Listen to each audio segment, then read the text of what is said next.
Hello, everybody. My name is John Eggers. I'm your online speech instructor, as you know.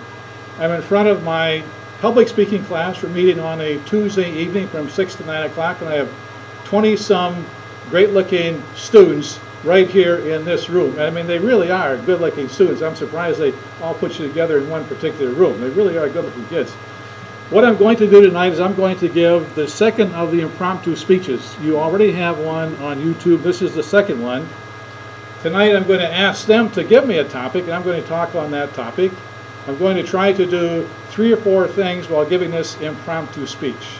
I'm going to look at the audience. In my case, I have on all sides.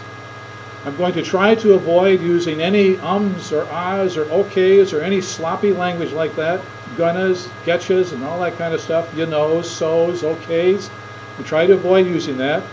I'm going to try to smile, which for me I have to work at because I don't smile a lot. And I'm going to try to put in a pause. Pauses are some of the best way to avoid sloppy language, because when we use sloppy language, we usually use them as a connector. But if you pause, you can avoid using the ums or the ahs. All right, I have a timer. He's going to time me. Amos is going to time me.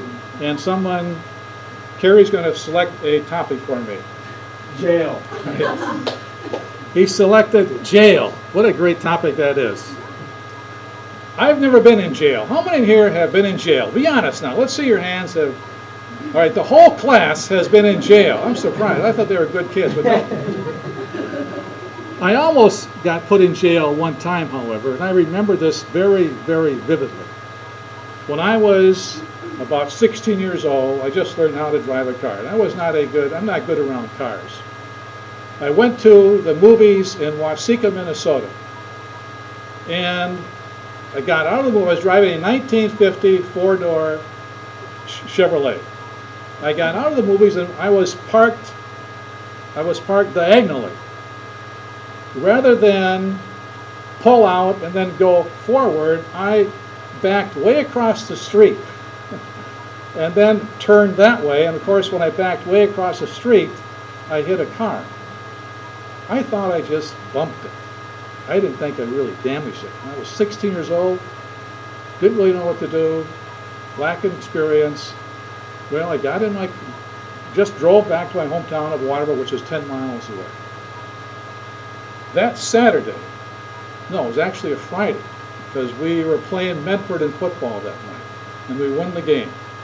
I walked into the Red Owl store where my mother was serving as a clerk, and I said, "Mom, we won the game. I scored a touchdown." And she says, "John, I know. Did you also know a police officer came in here and wondering who smashed into a car in Waseca? Was it you, John?"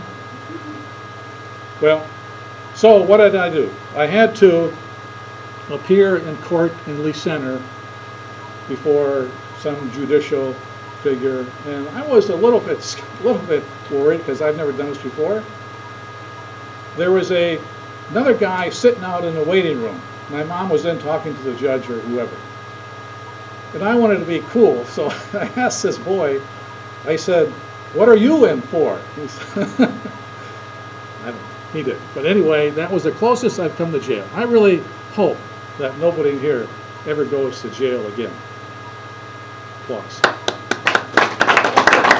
All right. So that was the impromptu speech. Now what I'm going to do is I'm going to ask my students here how I did. And that really is a great way of improving your public speaking, is to ask people how you did. Because if you don't, then how do you know how you did? You may think you've done well, but really not. So, thanks for listening.